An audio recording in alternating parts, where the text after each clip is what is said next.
estamos aqui para glorificar o Eterno, cumprir esse mandamento que Ele nos deu como exemplo lá no Jardim do Éden.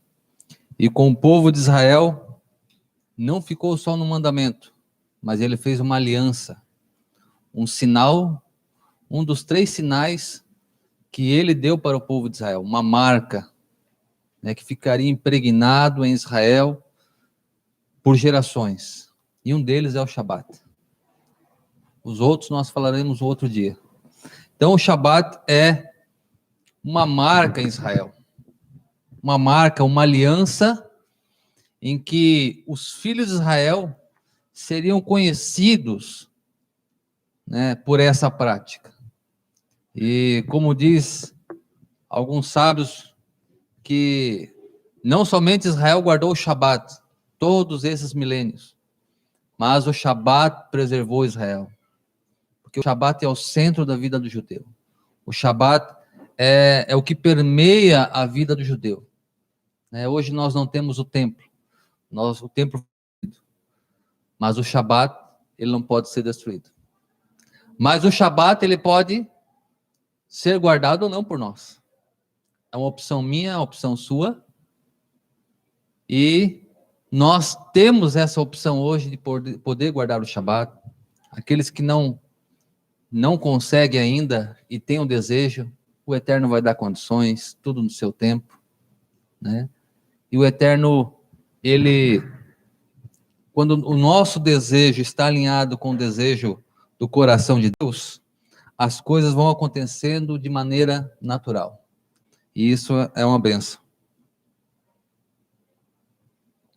Paraxá de hoje, Paraxá Mehubarot. O que é Paraxá Mehubarot? Hein, Marcelo? Tu que está estudando aí bastante. O que é Paraxá Mehubarot? 2 porções. Porção de Aharemot, e porção de Kedoshim. Baruch atah Adonai, Eloheinu melech haolam, asher barabanu mikol hamim venatan lanu et torato, Baruch atah Adonai noten hatorah. Obrigado, Senhor, pela tua palavra que dura para sempre. Livro do Levítico, Sefer Vaikra, capítulo 16. Nós vamos ter essas 2 porções. Aharemot, que vai falar da morte dos filhos de Aharon, e também sobre o Yom Kippur, o dia mais sagrado para o judaísmo. Mas eu quero, antes de falar sobre Aharemot, a primeira porção de hoje, eu quero falar da segunda, que é a Kedoshim. Então vamos um pouquinho para frente. Vamos avançar para o capítulo 19. Eu quero fazer uma introdução aqui dentro da Paraxá Kedoshim, mas eu vou me ater mesmo na Paraxá Aharemot. Bem, meus irmãos, sem sombra de dúvida, meus irmãos, o centro da Torá, ou aliás, o centro de toda a Escritura, o centro de todo escrito sagrado, seja Novo Testamento, seja ensino dos sábios, seja salmos, profetas, tudo que você possa imaginar. O centro de toda a Escritura sagrada, sem sombra de dúvida, é a Torá. Todos concordam? Torá. Sem discussão, sem sombra de dúvida. A Torá é o centro de toda a Escritura sagrada. Por quê, meus irmãos? Porque a Torá, ela foi dada lá no Monte Sinai. Quando nós conhecemos como Torá os 5 livros da Bíblia, mas na verdade isso é o Rumash, é o compêndio. Mas o que seria o Torá mesmo? Seria toda a instrução que Hashem, o nosso Deus, deu para Moisés. O Eterno, as palavras que estão no livro do Vaikra, cerca de 99% está escrito: e falou o Eterno a Moisés, fala aos filhos de Israel. E falou o Eterno a Moisés, fala aos Coanim, aos sacerdotes. E falou o Eterno, e falou o Eterno, e falou o Eterno. É a boca de Deus falando, meus irmãos.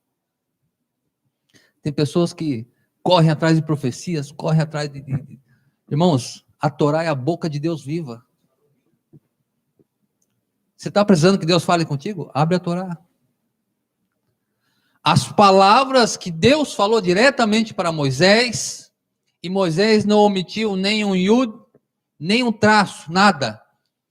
Porque ele sabia do perigo de omitir um traço, ou que seja a menor letra, o iud.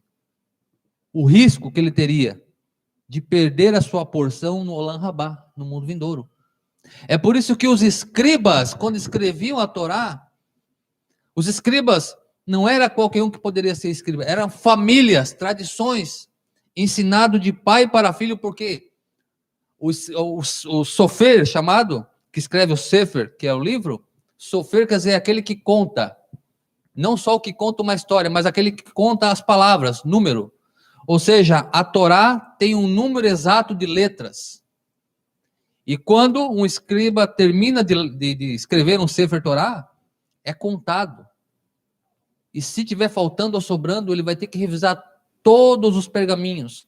E o pergaminho que ele achar um erro, um acréscimo, ou algo que foi tirado, aquele pergaminho, ele é desconectado e ele é descartado. De tamanha reverência com a palavra de Deus. E quando começa-se a tradução, principalmente com a Septuaginta, que foi uma das primeiras traduções da Torá, que é o grego, os próprios rabinos não queriam traduzir a Torá, porque tem palavras que não vai conseguir trazer a essência do texto sagrado. Mas naquela época, os 70 rabinos foram obrigados, né? Se eles não fizessem, eles iam morrer. Então, eles foram obrigados a traduzir para o grego a Torá, os escritos. E imagine, meus irmãos, as traduções que nós temos hoje. Para o latim, para o português, para o inglês. Ou seja, quando nós voltamos para o hebraico, nós voltamos a beber da fonte. E quando nós vivemos da tradução em si, nós vamos se alimentar? Vamos, mas já é uma água não tão pura. E muitas vezes o tradutor pode forçar algum texto para não ferir a sua crença, principalmente no português que nós temos hoje. Mas, meus irmãos, sem dúvida nenhuma, a Torá é o coração de toda a escritura sagrada. E a Torá, tendo 5 livros, né? Bereshit, Shemot, Vaikra, Bamidbar, Devarim, Gênesis, Êxodo, Levítico, Números e Deuteronômio. O centro desses 5 livros, qual é? O Vaikra. O Vaikra é o coração das escrituras, da Torá. E é no Vaikra que vai estar escrito todo tipo de sacrifício, todo tipo de sacerdócio, como eles deveriam fazer, como deveria ser a expiação. É um livro que jorra vida. O coração não jorra sangue para o corpo. O Vaikra vai jorrar vida. Porque em Vaikra que nós entendemos o que é redenção. É em Vaikra que nós aprendemos o que é substituição. O pecador sendo trocado por um animal que não tem pecado. Um substituto é colocado ali para que a lei que vai trazer as bênçãos, mas vai trazer as maldições também. A maldição vai vir para quem? Para quem não cumpre a Torá. Então, o pecador, como diz Paulo, o salário do pecado é a morte. Então, a lei exigia uma vítima.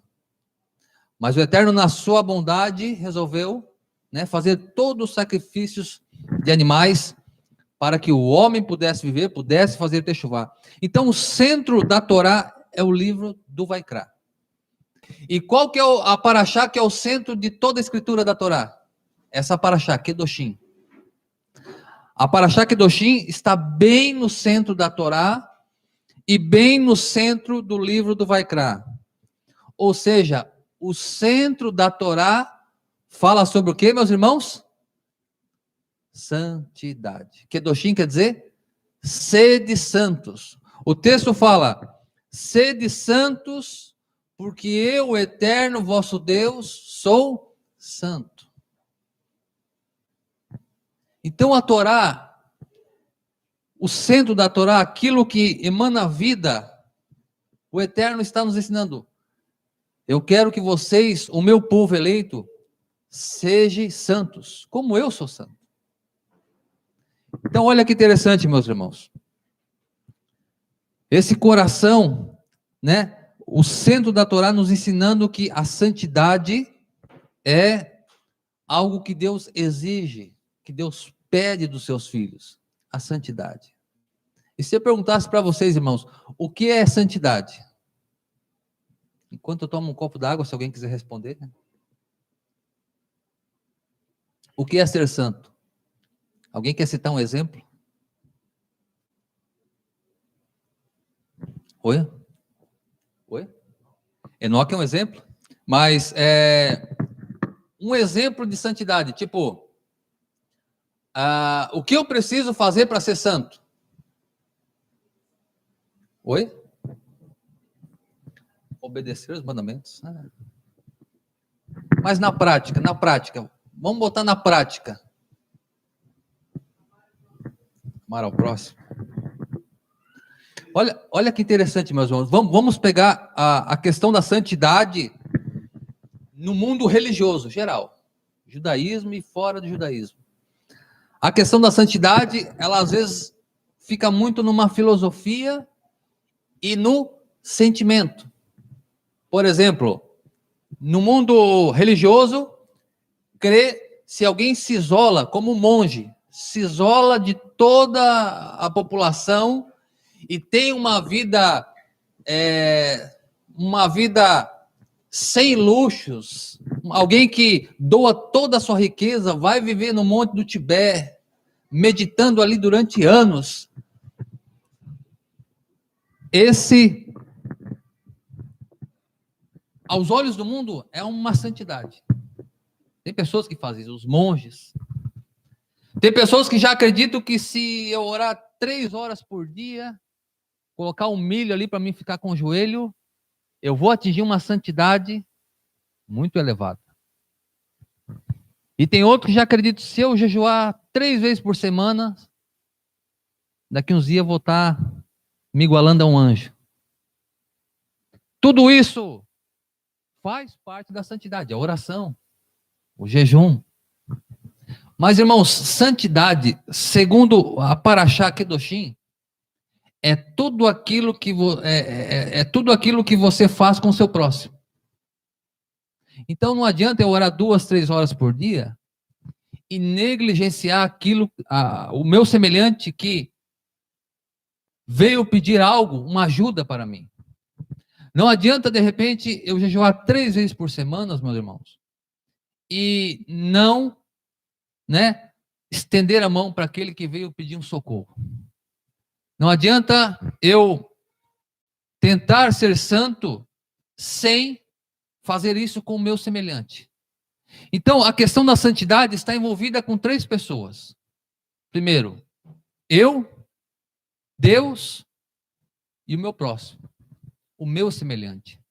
E quem seria o meu semelhante? Porque está escrito aqui na Parashá de Kedoshim, está escrito, não te vingarás, verso 18, não te vingarás e nem guardarás ódio contra os filhos do teu povo, e amarás o teu próximo como a ti mesmo, eu sou o Eterno.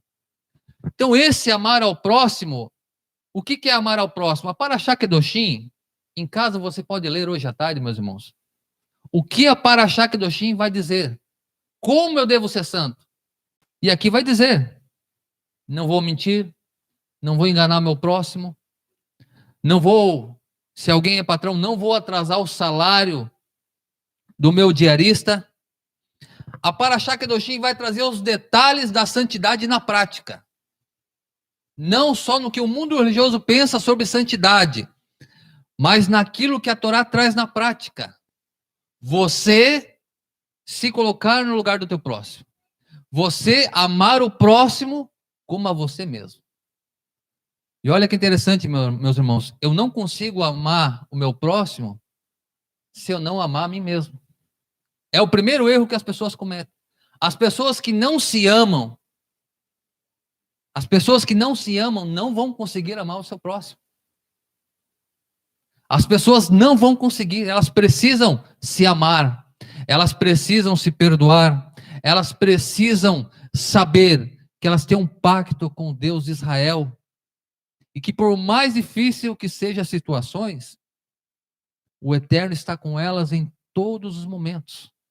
A Parashá Kedoshim, o centro do centro do centro da Torá, vai nos dizer que nós temos que se comportar com o nosso próximo como nós queríamos. Como diz o sábio Hillel, não faça nada aos outros que você não queira que faça a ti. Ou seja, então faça sempre o bem. Faça sempre o bem para as pessoas. Isso é santidade, ponto final. Isso é santidade. Um dia indagaram Yeshua, mestre, qual é o maior de todos os mandamentos? E ele recita o Shema. Shema Israel, Adonai Eloheinu, Adonai Echad. Ouve Israel, o Eterno é nosso Deus, o Eterno é um.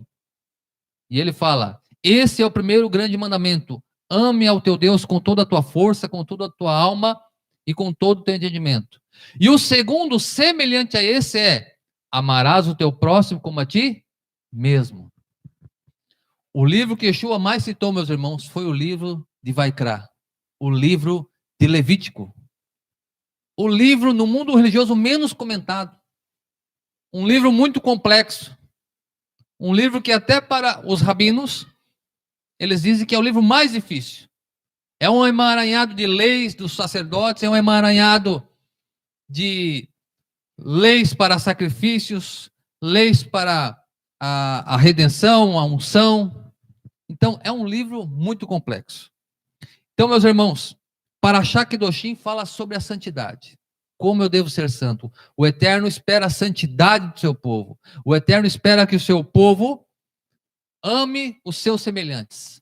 E essa palavra semelhante, meus irmãos, é semelhante, semelhante, igual. Não é uma distinção de raça ou religião, né? Por exemplo, tem pessoas que costumam perturbar as pessoas de outras religiões, meus irmãos. Nós temos que cuidar com isso, meus irmãos. Eu consigo ter amigos pastores, padres, de qualquer religião, meus irmãos. Sabe por quê? Porque eu não ofendo a fé do meu próximo. Isso é o quê? Amar a ele. Como eu não quero que ele ofenda a minha fé, eu também não vou ofender a dele. O que eu posso fazer é responder algumas perguntas que de repente essa pessoa me pergunte sobre as Escrituras. Aí é um outro patamar. Mas quando nós agredimos as pessoas voluntariamente, ou zombamos da fé, independente da fé que a pessoa esteja. Independente se uma pessoa adora uma estátua, eu não tenho direito de ofender essa pessoa. Eu não tenho direito de ofender a fé dessa pessoa. Porque se eu ofender ela, eu não estou amando ela como a mim mesmo. Porque eu não estou colocando no lugar dela. Eu sei que se ela não está vendo as Escrituras corretas, as Escrituras dizem que o Eterno dá vista para os que vêm e cega também aos cegos. É o Eterno. Houve um tempo em que eu estava cego também, o Eterno. Chegou um tempo que Deus tirou as vendas. É o Eterno, meus irmãos. Não é a nossa força. Nem por força, nem por violência, mas pelo Espírito de Deus. Santidade é isso, meus irmãos. É você conviver com todas as pessoas, independente se ela crê no que você crê, independente se ela acredita no que você acredita. Quando você consegue conviver com todas as pessoas, eu consigo ver uma pessoa santa em você. Agora, se nós começamos a ver pessoas santas, pessoas que costumam se gabar que oram muitas horas por dia, que jejuam muitos dias por semana, vai ser como aquela classe de fariseus que Yeshua falou. Eles jejuam para ser vistos. Eles fazem largas orações para ser vistos. Mas tu, quando orares, tu, quando jejuares, lava a tua cabeça, lava o teu rosto. Tu, quando orares, entra no teu quarto secreto. O teu pai que te vê em secreto vai te recompensar. Santidade é isso, meus irmãos. É você ver, é você querer o melhor do seu próximo.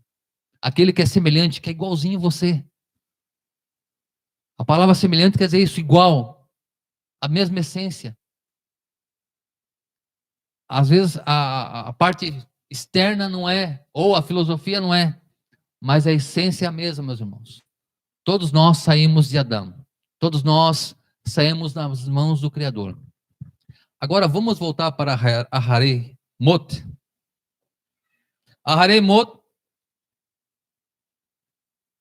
Foi só a introdução, Marcelo. Marcelo. Baruch Hashem. Aharei Mot.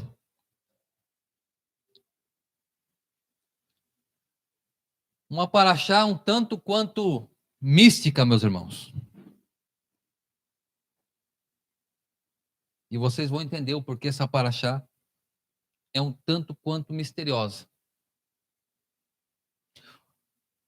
Paraxá começa dizendo o seguinte: Vaidaber Adonai el Moshe Aharon, e falou o Eterno a Moshe depois que morreram os 2 filhos de Arão, quando se aproximaram diante do Eterno e morreram. E disse o Eterno a Moshe: fala a Arão, teu irmão, que não venha a toda hora a santidade para dentro da divisória diante do tampo que está sobre a arca, para que não morra, pois com a nuvem aparecerei sobre o tampo. Vamos fazer uma pausa aqui, meus irmãos. Meus irmãos, existe aqui um mistério muito grande, porque nós estudamos algumas parashot atrás que comentaram sobre a morte dos filhos de Aharon. Aharon tinha 4 filhos, 2 deles morreram. A Torá fala de um fogo estranho. A Torá não traz muitos detalhes, mas ela diz que eles trouxeram fogo estranho. Mas, meus irmãos, qual foi o principal motivo deles serem fulminados? Alguém pode me ajudar? Qual foi o principal motivo deles serem fulminados?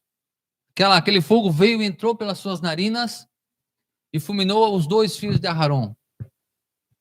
Alguém tem alguma ideia? Tem comentaristas que vão dizer o seguinte, que eles estavam embriagados. Porque logo após, quando fala sobre a morte dos filhos de Aharon, na Torá está escrito que eles não bebam bebida forte quando oficializarem o serviço. Então, alguns vão entender que eles estavam embriagados. Outros vão entender que eles pegaram fogo que não era aquele fogo do altar, porque em que dia que eles morreram? No dia da inauguração. Então veja que é algo místico, meus irmãos. No dia da inauguração do Mishkan, no 8º dia, Parashá Shemini, um fogo desceu do céu, consumiu a lenha que estava no holocausto, no altar, e aquele fogo era chamado fogo do Eterno. Aquele fogo deveria ser mantido por gerações, porque era um fogo que veio do céu, não foi acendido por mãos humanas. E daquele fogo pegaria as brasas para levar para o incensário lá dentro do santuário para queimar incenso. Alguns comentaristas vão dizer que eles pegaram brasas que não era do altar, não era um fogo santo, era um fogo que eles acenderam. Mas em contrapartida, vai ter também o lado positivo, que vai dizer que Nadav e Avihu eram tzadikim, eram justos. E eles quiseram se aproximar de Deus. Lá na Arca da Aliança. Eles poderiam ir no primeiro pavimento, no primeiro compartimento, que é chamado Santo Lugar, onde estava a menorá, a mesa dos pães, onde estava ali o altar de ouro. Eles poderiam ficar ali. Todo dia eles entravam ali, fazer a manutenção, fazer a aspersão do sangue ali dentro. Mas lá onde que tinha uma cortina, e após a cortina estava o Aron HaKodesh, a Arca da Aliança, o Aron Habrit, eles não poderiam entrar. Somente uma vez por ano. Então, alguns comentaristas vão trazer um lado positivo. Vão dizer que eles eram justos e que eles quiseram entrar lá dentro para se aproximar mais de Deus e para trazer essa presença para o povo. É um dos comentários também. Nós temos que olhar por todos os prismas, certo? Então, meus irmãos, qual é a base que eu vou trazer sobre esses passuque aqui? O interessante é que a Paraxá vai falar da morte dos filhos de Aharon, e qual assunto que ela vai conectar com a morte dos filhos de Aharon? Está aí no texto. Qual o assunto que vai conectar com a morte dos filhos de Aharon? Marcelo? A expiação, não é? A expiação. O que a expiação tem a ver com a morte dos filhos de Aharon? Por que a Torá vem trazendo esse assunto misturado com a morte dos filhos de Aharon? Olha só. E falou o Eterno, depois que Nadav e Avihu morreram, quando se aproximaram diante do Eterno e morreram, disse o Eterno, falarão que não vem a minha presença toda hora. Ele está falando do dia da expiação. Mas que mês que era esse mês, meus irmãos? Não era o mês da expiação. Era o mês, o 1º de Nissan, quando o santuário foi inaugurado, e era o mês da, que festa judaica? A primeira festa judaica? Pessa. De alguma forma, nós vamos fazer uma conexão, meus irmãos. Ou a Torá está fazendo uma conexão com a festa de Pessa e a festa do Yom Kippur. Lá no final nós vamos entender o que a festa de Pessa e a festa de Yom Kippur estão, por que elas estão conectadas. Então, e olha que interessante. Tem um Midrash muito conhecido, meus irmãos, que vai falar o seguinte.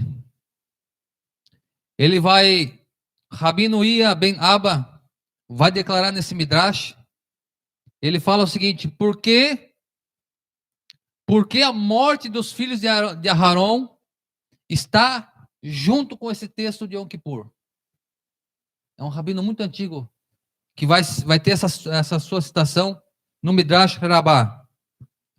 E ele vai responder, por quê? Porque a morte de um justo pode fazer expiação de pecados. Irmãos, isso no judaísmo é um escândalo. Hoje, né? Por que isso é um escândalo? Porque com a vinda de Yeshua, o Messias, e os seus discípulos disseram que a sua morte foi uma expiação pela humanidade, e aí entrando Isaías 53, o Messias sofredor, que ele levaria os pecados da humanidade. Até então, muitos rabinos entendiam que Isaías 53 é o Messias que vai sofrer, que vai morrer, que vai levar os pecados da humanidade. Inclusive esse que fala desse texto de Aharemot, em que esse texto está falando dos filhos de Aharon, conectado com Yom Kippur, e ele fala, a morte de um justo faz expiação. Irmãos, aqui no livro do Levítico nós estamos vendo o quê? O que faz expiação? Morte de animais.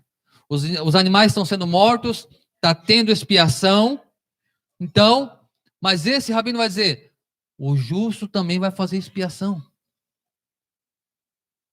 Isso hoje é escondido a 7 chaves, esses textos que os rabinos antigos falavam.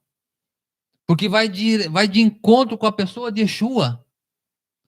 Vai de encontro ao sacrifício do Messias. E olha que interessante, meus irmãos. O interessante é que os sábios vão trazer princípios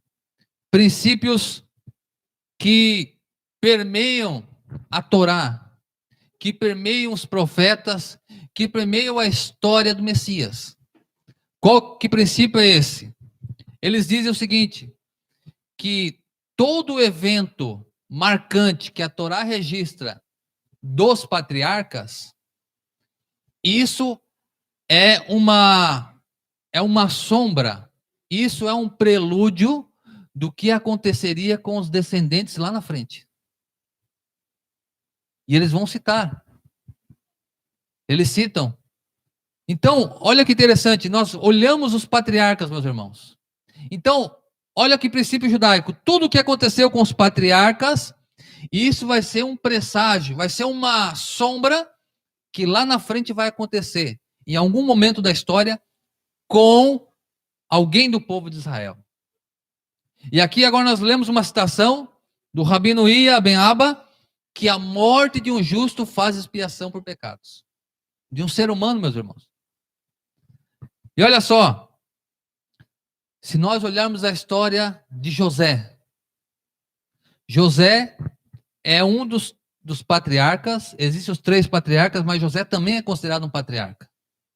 Só que José ele tem uma diferença dos 3 patriarcas. José é o único que leva o título de Sadik, de justo. Então aqui, nós já temos aqui algo interessante. Por mais que Abraão era justo, por mais que Jacó e Isaac eram pessoas justas, bondosas, mas quem leva o título de justo é José. E o rabino aqui falou o quê? Que a morte de um justo faz expiação de pecados, sim, pela sua geração. Se nós olharmos para a vida de Yosef,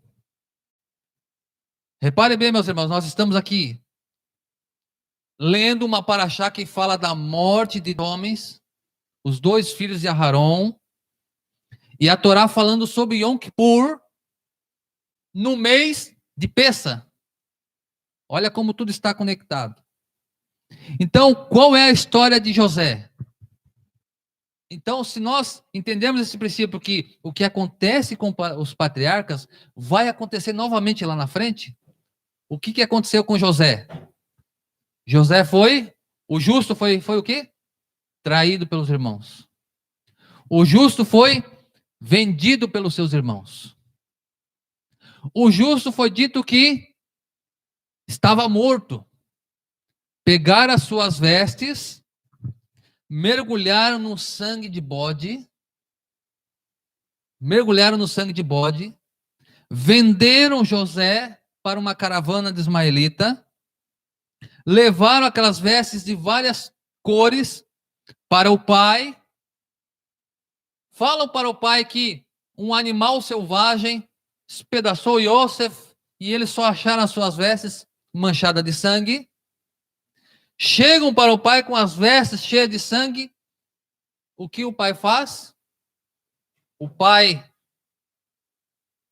rasga a sua alma, veste pano de saco, rasga as suas vestes, joga cinza na sua cabeça, se lamenta, chora, fica sem comer.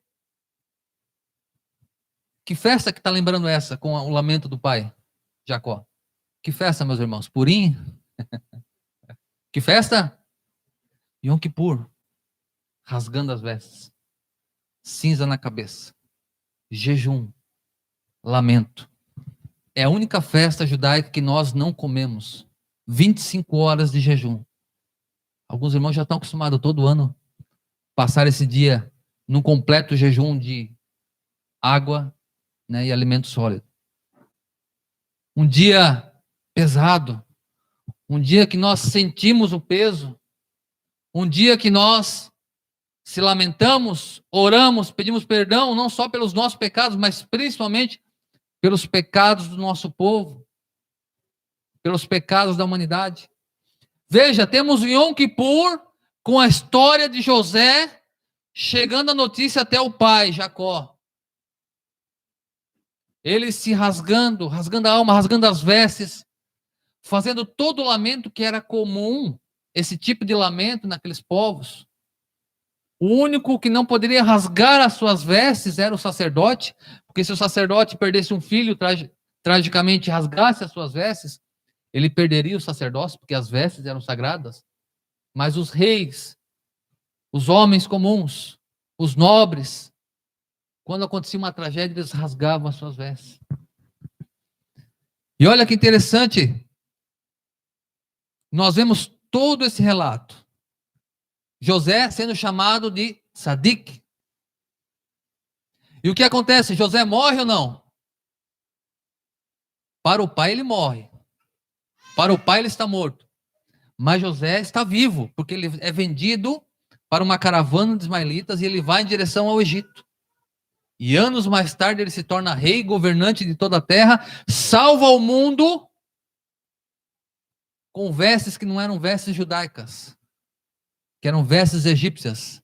E no final dos dias, ele se revela para quem? Para aqueles que o traíram, para aqueles que o venderam. E eles choram como alguém que chora, como alguém que perde um filho primogênito. Choraram amargamente por ter feito essa grande transgressão com o seu irmão e mentido para o seu pai. E olha que interessante, meus irmãos. Adivinha qual animal que eles mataram para manchar sangue nas vestes de José? Um bode. Qual o animal que é usado para fazer o sacrifício de Yom Kippur? Qual? 2 bodes. Os sábios vão dizer o seguinte, que o bode não era qualquer sacrifício que se levava o bode. Se levava um boi, se levava ovelha, se levava farinha. Mas o bode era específico em Yom Kippur. Oferta de pecado. Havia oferta de elevação, 5 tipos de oferta. Elevação, oferta de paz, oferta de flor de farinha, oferta por pecados involuntários e ofertas por pecados voluntários. Pecados conscientes. E nesse caso era bode, era cabra, bode. Então, meus irmãos, veja o grande Yom Kippur aqui que aconteceu nos dias de Yosef, nos dias que José foi vendido. Um animal foi morto no lugar de José. Por isso que ele viveu. Porque um animal foi morto. E eles decidem, então, não vendê-lo. E olha que interessante, meus irmãos, como os nossos sábios dizem que o que aconteceu com os patriarcas, isso vai acontecer novamente. Não é eu que estou pensando dessa maneira, meus irmãos. É o que os sábios dizem.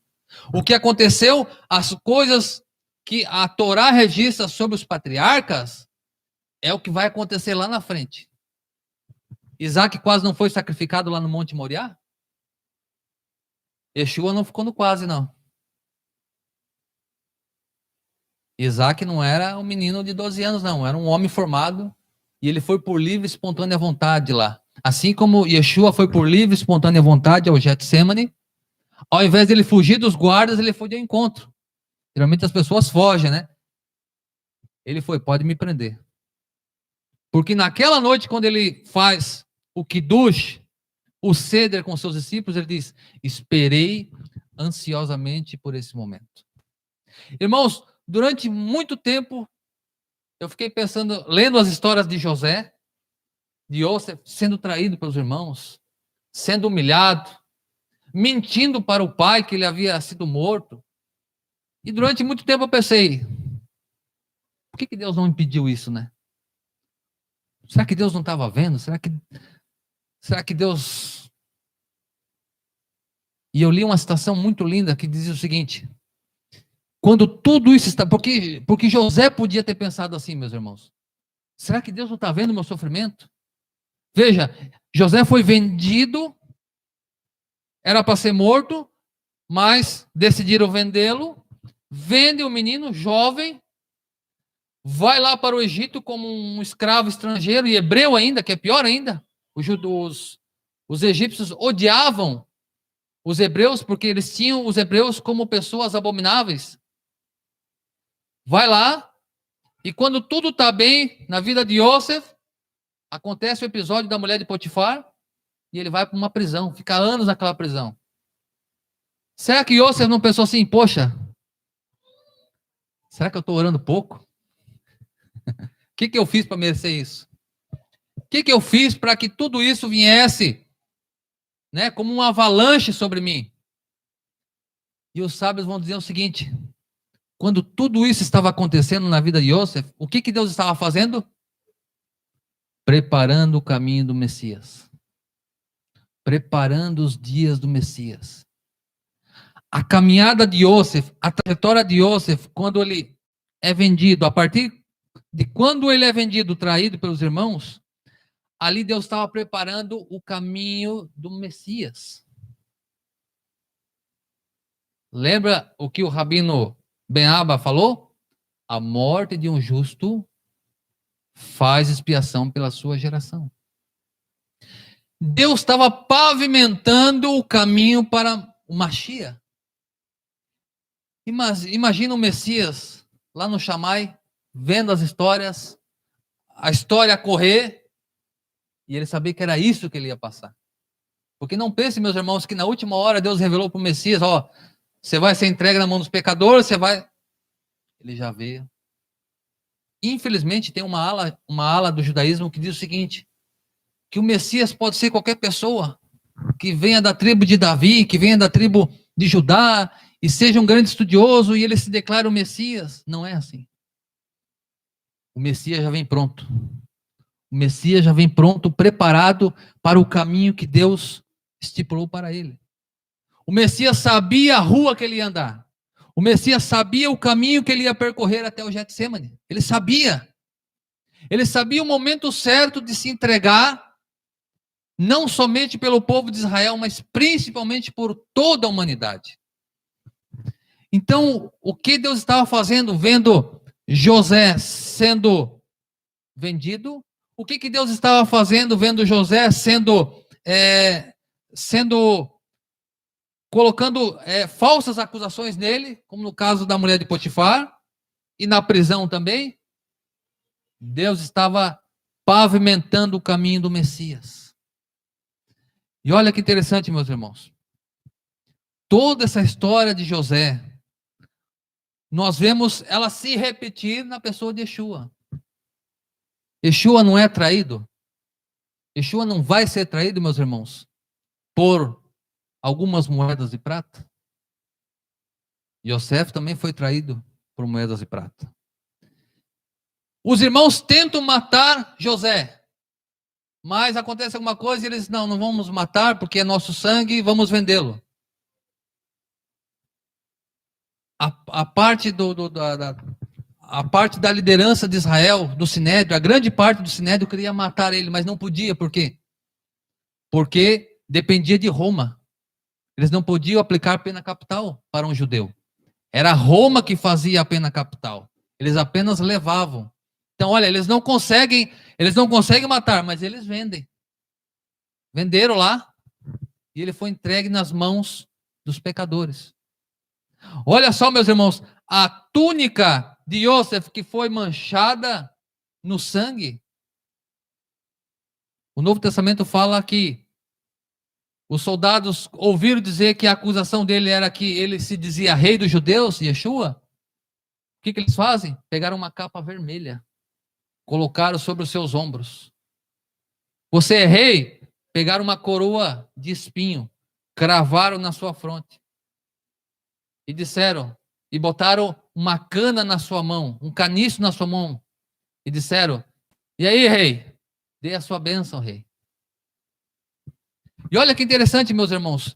E durante muito tempo, os rabinos ficaram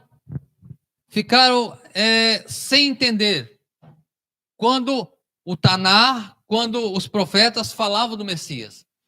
Porque no livro de Daniel, o que fala? Eis, que o ancião de dia, se levantou um trono, e o filho do homem, ele viu como um filho do homem vindo sobre as nuvens e reinando. Então os rabinos dizem, é o Messias, é o filho de Davi, que vem com poder e glória nas nuvens. Mas quando eles iam ler Isaías 53, o que dizia Isaías 53? Ele ia ser humilhado, ele ia sofrer, ele ia levar o pecado da humanidade. Não havíamos beleza nele, não víamos beleza nele. Ele seria esmagado pelas nossas transgressões, ele seria moído pelos nossos pecados. E outra hora os profetas diziam, eis que ele vem, montado, humilde, num jumento, um filhote de jumento. E os rabinos perguntavam, mas peraí, o Messias vai vir nas nuvens, com poder e glória, ou vai vir humilde como um jumento? E o que os sábios falavam? Se a geração que o Messias vier tiver méritos, ele vai vir nas nuvens. Mas se a geração na qual ele vir não tiver méritos, ele vai vir humilde, montado numa jumenta. E foi o que aconteceu, meus irmãos. Foi num dos períodos em que houve maior corrupção no templo, entre os sacerdotes, que não eram sacerdotes, mas eram sacerdócio comprado, eram saduceus em grande parte, e alguns fariseus. Houve uma das maiores corrupções naqueles dias. E o Messias veio nas nuvens? Não. Ele veio montado num jumento, porque a geração não merecia. E os rabinos começavam a perguntar, mas quem é esse? E eles falavam, esse é o filho de José. Assim como José passou por grande sofrimento, ele também será chamado não filho de Davi, mas filho de José. Mas depois disso será chamado filho de Davi. Meus irmãos, por que Yeshua não vem nas nuvens há 2000 anos atrás? Por que ele veio e sofreu? Olha que interessante. Antes da criação, Yeshua, né, o ser que foi emanado de Deus, que foi criado por Deus, que foi o recipiente que recebeu toda a luz do Criador, e a partir dessa luz, que é o Messias, as coisas foram criadas, a criação. Ele já era o rei Messias, com poder e com glória. E o que acontece, meus irmãos? O que acontece é que quando Adão é criado, e Adão, quando diz que foi a imagem e semelhança do Criador, ele teve a imagem do Messias, porque o Messias tem uma forma, e o eterno é sem forma, o eterno é infinito, é um ensof, mas o Messias tem uma forma. Então, quando o Messias, a partir do Messias vem a criação, quando Adão é criado, o Messias já é rei, só que ele não foi revelado. Aquela luz que foi criada no primeiro dia, os sábios dizem que foi a luz de Mashiach, foi a luz de Messias. Uma luz muito mais poderosa que o sol, mas ela foi ocultada. E essa luz foi ocultada, foi criada no primeiro dia, foi ocultada, e o sol só foi criado no quarto dia. E essa luz seria revelada quando? Dizem os nossos sábios, no sétimo dia, depois da criação do homem. Essa luz, aliás, essa luz seria revelada depois do sétimo dia. Seria revelada no oitavo dia da criação, que voltaria para o primeiro, na verdade. Ou seja, Adão seria criado no sexto dia, passaria o Shabat no Gan Eden, e no oitavo dia, essa luz seria revelada, o Mashiach que vem nas nuvens seria revelado a Adão.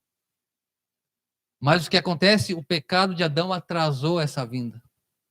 O pecado de Adão, meus irmãos, atrasou a vinda do Messias. Por que o oitavo dia? Porque o oitavo é o número que está acima do natural.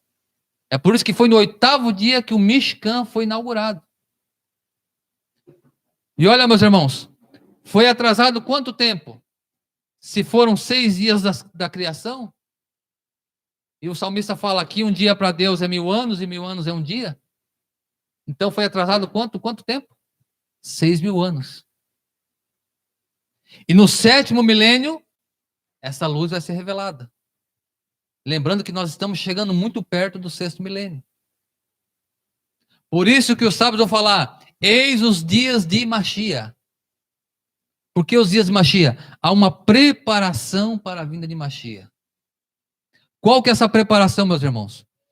Por causa do pecado de Adão, por causa do pecado, essa luz que ia ser revelada de uma vez só, no oitavo dia da criação, ela foi jogada lá para o oitavo milênio, para o sétimo milênio.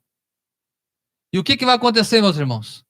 Com o pecado de Adão, o Messias, rei, ganha uma missão: ser o Messias sofredor, o Messias da glória, o Messias da eternidade, por causa do pecado de Adão, recebe agora uma missão de Deus.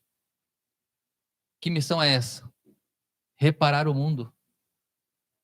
Porque a luz não pode ser revelada com o mundo do jeito que está. O mundo não pode, a luz do Mashiach não pode ser revelada como ela é, com esse mundo que está impregnado do pecado, de mortes, de sangue derramado. Por que o Messias Ben Yosef, o filho de José, o Messias sofredor, vem antes? Porque ele vem fazer o Tikkun Olam. O que é o Tikkun Olam? A reparação do mundo. A correção do mundo. Então ele vem 2000 anos atrás para reparar o pecado de Adão. Porque, meus irmãos, por mais que os sacrifícios eram feitos todos os anos por pecados, aquele sangue de animais tinha um prazo de validade. 1 ano. Todos os anos tinha que fazer novamente Yom Kippur. Todos os anos. Com a vinda do Messias, o Messias sofredor, e nas escrituras rabínicas diz que o filho de José vem, mas não vem para reinar. Ele vem para ser assassinado. Por que assassinado? Porque ele vai levar o pecado de toda a humanidade. Esse assassinado está falando da morte, mas ele envolve a expiação, meus irmãos. Essa morte do Messias sofredor é necessária. Se o Messias sofredor não morre, o Messias Ben Davi não pode vir. Porque senão, porque o erro não foi reparado. O erro de Adão não foi reparado. Não havia sangue de touro, bode, não havia sangue de cabra, ovelha, que poderia reparar o pecado da humanidade. Que poderia reparar o pecado de Adão. Somente, como nós lemos no começo aqui, a citação do Rabino Ia Ben Abba, a morte de um justo faz expiação de pecados. E é isso que o judaísmo luta hoje contra isso. Porque por mais que rabinos escreveram isso,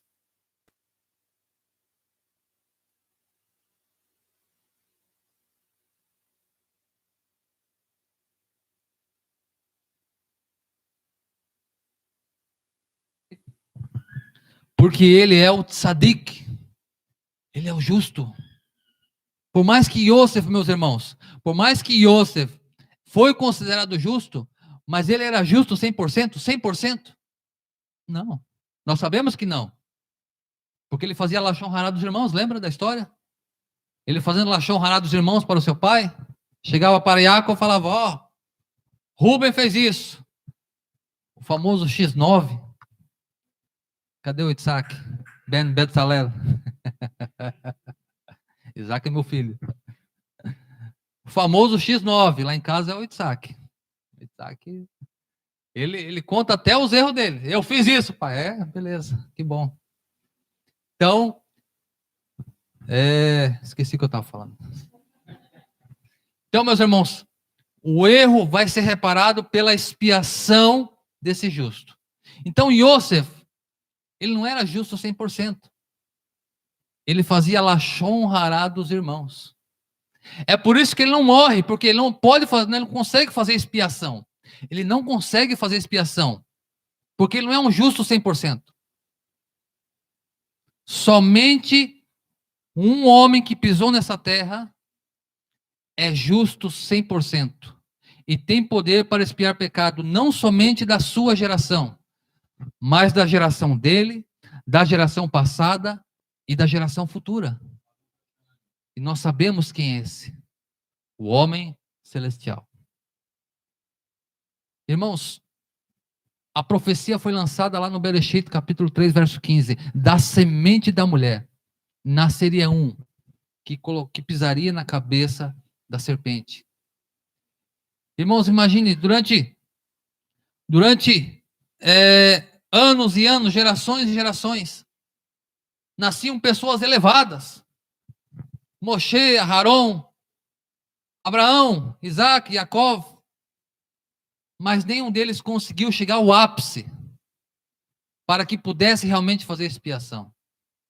Veja, meus irmãos, eu não estou dizendo que Nadav e Aviú fizeram expiação.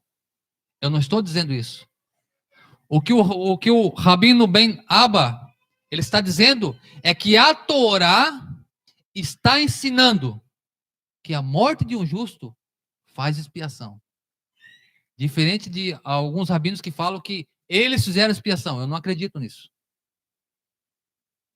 Deveria ser alguém justo 100%. E há 2000 anos atrás, meus irmãos, nasceu um. Como diz as Escrituras, na cidade de Davi, um menino foi nos dado. Eis que estão sobre os seus ombros todo o peso da humanidade. E ele regerá as nações com vara de ferro. Mas antes ele vem fazer o tikkun olam. Antes ele vem fazer a reparação do mundo, meus irmãos. É por isso que até hoje o templo não se levantou novamente. O templo está sem existir. Fazem quase 2000 anos que o templo foi destruído. E na trajetória de Yeshua, até na sua morte, nós vemos todos os detalhes na vida de Yosef, sendo traído pelos irmãos, sendo empurrado para Roma. Veja, meus irmãos, a igreja romana tem ele como Messias, mas é um Messias romano, é um Messias que não guarda a Torá, é um Messias que usa uma capa vermelha, como os soldados colocaram uma capa vermelha nele. É um Messias estranho ao judaísmo, estranho às tradições judaicas. Mas que no final dos dias, como Yosef lá no Egito, ele tirou aquelas pinturas, tirou a sua capa egípcia e olhou para os seus irmãos e falou em língua hebraica: Ani Yosef, eu sou o vosso irmão, não tenham medo, porque eu vou sustentar vocês. Tragam nosso pai, eu vou sustentar os seus filhos, vou sustentar os filhos dos seus filhos, enquanto eu existir. Quando Yeshua voltar, meus irmãos, ele não vai vir com uma vara pegar os judeus e aqui, ó. O que a profecia diz? Quando Yeshua voltar, os seus irmãos, os seus compatriotas, olharão para ele, como diz Zacarias, olharão para aquele a quem o transpassaram e chorarão amargamente. Isso quer dizer techuvá. Prantearão como pranteiam um filho primogênito, um filho que morreu. E ali o que acontece? Haverá uma grande techuvá. E haverá uma grande alegria. O Talmud fala, Sanhedrin 98a, que o mundo existirá por 6.000 anos. 2.000 anos de caos, que é até Noa. 2.000 anos de Torá, que é a partir de Abraão. E 2.000 anos de Mashiach. Fazem 2.000 anos, meus irmãos, que nós estamos vivendo nesse período de Mashiach. E nós estamos vivendo as vésperas do 7º milênio, que quando entramos no 6º, o 6º passou e entramos num período de preparação para o 7º.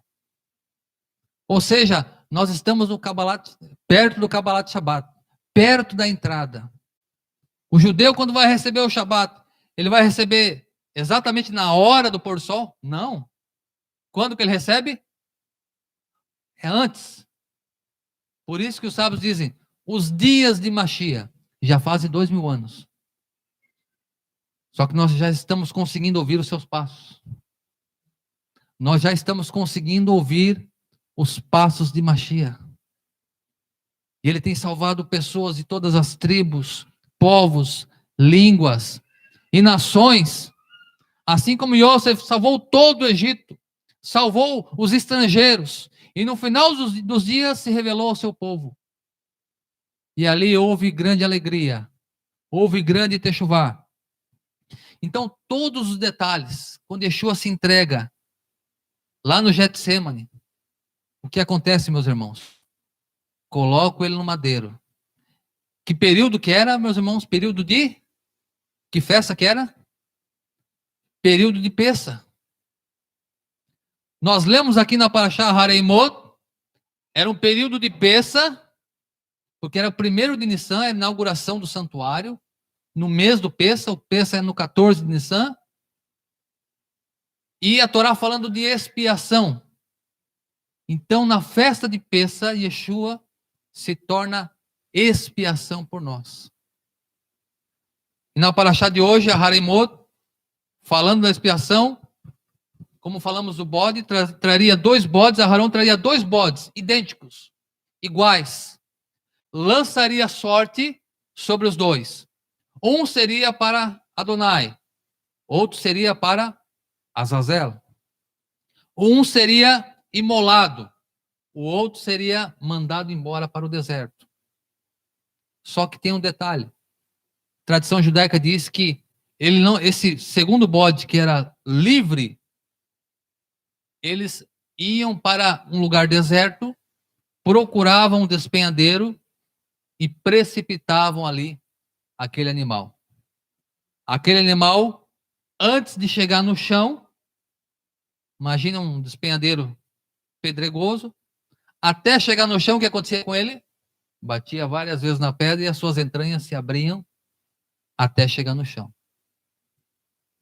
Olha que coisa. Olha o que os sábios falam. Tudo que aconteceu lá atrás vai acontecer novamente. Quando Yeshua é preso, Yeshua não tenta fugir. Pilatos diz: por causa da festa de Pessa, eu vou soltar um. Trazem Barrabás. Coloca os 2 juntos. E o nome de Barrabás também era Yeshua. Então nós temos 2 Yeshua. Olha que interessante, meus irmãos. Os bodes deveriam ser iguais lá no Yom Kippur, de aparência. Nesse dia que Yeshua foi preso, estava sendo condenado, apresentaram outro Yeshua. Yeshua Bar Abba, que a tradução traz Barrabá. Yeshua Bar Abba. Bar quer dizer filho, Abba pai. Yeshua, filho do pai. Yeshua também era conhecido como filho do pai. Porque ele não se dirigia a Deus de qualquer maneira, ele se dirigia a Deus como pai. E o pai que está nos céus retribuirá a vocês. Todo o ensinamento de Yeshua, ele usava pai. Não era comum os rabinos usar a palavra pai. Era muito raro. E isso também era uma diferença nos ensinos de Yeshua. Ele trazia a figura de Deus como paternidade, pai. Então nós temos Yeshua, filho do pai verdadeiro, e o outro, Barabá, filho do pai. Lançam sorte e quem vai ser solto? Barrabás é solto. Um é lançado para o deserto, o outro vai ser imolado. E olha, meus irmãos, aquele bode que era jogado no precipício, e ele se despedaçava, o que aconteceu com Judas, meus irmãos? Aquele a quem traiu o mestre? Os evangelhos dizem que ele saiu para se enforcar. Mas se você for ler Atos, capítulo 1, e o verso eu não vou lembrar agora, fala que ele foi se enforcar, mas ele acabou caindo num precipício e as suas vestes se abriram. E ali ele morreu. E os chacais dos animais vieram e comeram as suas entranhas. Irmãos, a Torá ou não é sagrada? A Torá ou não é uma palavra divina? Será que podia um homem planejar tudo isso? Todos esses eventos para que lá na frente as pessoas pudessem fazer uma associação para que ele fosse o Messias? Jamais. Só Deus faz essas coisas. Deus pavimentou o caminho do Messias. O Messias sabia o caminho que ele ia traçar, que ele ia correr, que ele ia andar. Ele sabia os espinhos. Ele sabia as armadilhas. Mas ele estava disposto, principalmente, a fazer a vontade do Pai. E por amor ao Pai, e por amor a uma humanidade caída, ele se entregaria sem reservas. O Pai ficou maravilhado com a atitude do Filho, o Messias, de se entregar. Mas houve um sofrimento do Pai. O que aconteceu, meus irmãos, quando trouxeram a mensagem para Jacó, que José tinha morrido, rasga suas vestes, joga a cinza na cabeça, faz um buraco, ele ficava ali, durante vários dias não comeu. Quando Yeshua morreu, deu o seu último suspiro lá no madeiro, o Eterno também se lamentou pelo filho. Quando você lê ali que o véu do templo se rasgou de cima a embaixo, era um símbolo que Deus estava rasgando as suas vestes de lamento pelos flagelos que Yeshua estava recebendo. Houve trevas na terceira hora do dia. Era como se o pai jogasse cinzas. E aquilo ficou escuro. E não foi um eclipse normal, foi trevas fora do normal. Houve um terremoto, assim como os patriarcas faziam um buraco para se lamentar. Houve um terremoto. Irmãos, tudo se cumpriu à risca. Hoje em dia, meus irmãos, com os escritos dos sábios, com a Torá nas nossas mãos, com os escritos da vida de Yeshua, você precisa ter muito mais fé para acreditar que Yeshua não é Messias do que crer que ele é o Messias. Você precisa ter muita fé para acreditar que ele não é, porque as evidências estão escancaradas.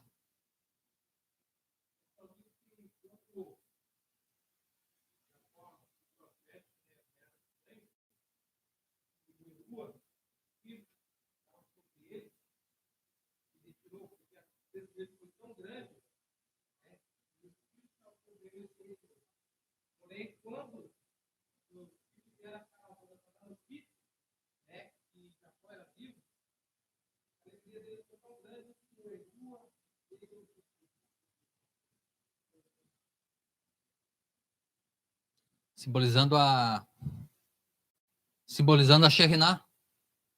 A Shekhinah, porque quando Yeshua morre, 40 dias o templo fica de pé ainda. Mas durante 40 anos. E durante 40 anos, muitas coisas estranhas aconteceram. Entre uma delas é que o fogo do altar, ele queimava de uma forma muito violenta, fora do normal. Entre outras coisas, a fita vermelha que se colocava lá, ora ficava branca, ora não ficava mais. A sorte que os sacerdotes tiravam com o tumim urim, geralmente caía na mão direita, agora começava a cair também na mão esquerda, que é juízo. E 40 anos depois da morte de Yeshua, como Yeshua profetizou, o templo não ficou pedra sobre pedra. 40 anos é como se a Shekhinah fosse retirada. O templo foi destruído. E olha que coisa interessante. Na morte dos filhos de Aharon, Deus fala sobre o Yom Kippur. Então, se Yeshua fez expiação, para onde que Yeshua foi? O livro de Hebreus fala: santuário celeste. Santuário celeste. Por isso que no livro do Apocalipse você vai ler, vai ver ele, que aquele que anda no meio dos castiçais. Aonde que tinha castiçais? O santuário, o templo. Yeshua está num templo celestial. Yeshua está ministrando. Houve uma grande expiação há 2000 anos atrás, e depois disso, ele adentra esse santuário. É como se esse santuário fosse inaugurado por causa da expiação. O santuário já existia, mas é como a partir daquele momento entrasse num processo de expiação. E no Yom Kippur, o que acontecia? O sacerdote entrava 4 vezes no Santo dos Santos, que era uma vez por ano só. E o povo ficava lá fora durante um tempo, esperando o sacerdote vir. No final de Yom Kippur, ele saía, fazia a bênção araônica e dizia: Deus perdoa os vossos pecados. A partir dali, era festa para Adonai. E o que acontece, meus irmãos? Nós estamos esperando Yeshua sair desse santuário para vir dizer: os vossos pecados estão perdoados. Vinde para as bodas, porque o reino está preparado desde a fundação do mundo. É Yeshua Ben Yosef, meus irmãos, que faz a reparação, faz o tikkun. Essa reparação que começou com Adão e que se estendeu por toda a geração. Yeshua é o único homem, mas ele é um homem diferente porque ele é o homem celestial. Ele mesmo disse: eu não sou de baixo, eu sou de cima. Se nós olharmos, meus irmãos, no livro do Apocalipse, vai aparecer um querubim lá, com 4 rostos: rosto de águia, rosto de homem, rosto de boi e rosto de leão. São as 4 etapas do Messias. A primeira, rosto de homem. Ele vive aqui 30 anos como homem comum. A segunda etapa, rosto de boi, 3 anos e meio. A oferta está sendo preparada. O boi era a maior oferta que se daria no santuário. O boi é aquele que tem força para levar nos seus ombros o que o homem não consegue levar. Só ele poderia levar os pecados de toda a humanidade sobre os seus ombros. O boi não desiste. E o boi era a maior oferta do santuário. Se alguém queria dar algo de melhor no santuário, dava um boi. Deus deu aquilo que era de melhor. A outra missão de Yeshua, rosto de leão. Ou seja, ele vai vir reinar aqui como o filho de Davi, sentará no trono de Davi para reger as nações. E o rosto de águia, aquele que vem sobre as nuvens, o homem celestial, não agora montado numa jumentinha, mas vindo cavalgando nas nuvens, e todo olho verá, e toda língua confessará que ele é Adoni, ele é Senhor, como diz o salmista Davi: disse o Senhor ao meu Senhor: assenta-te à minha direita, até que eu ponha os inimigos como escabelo dos teus pés. Que possamos ouvir os passos de Mashiach, porque a qualquer momento ele pode rasgar o céu e vir sobre as nuvens, e todo olho verá, e ele virá com grande poder e muita glória. Hazak Baruch.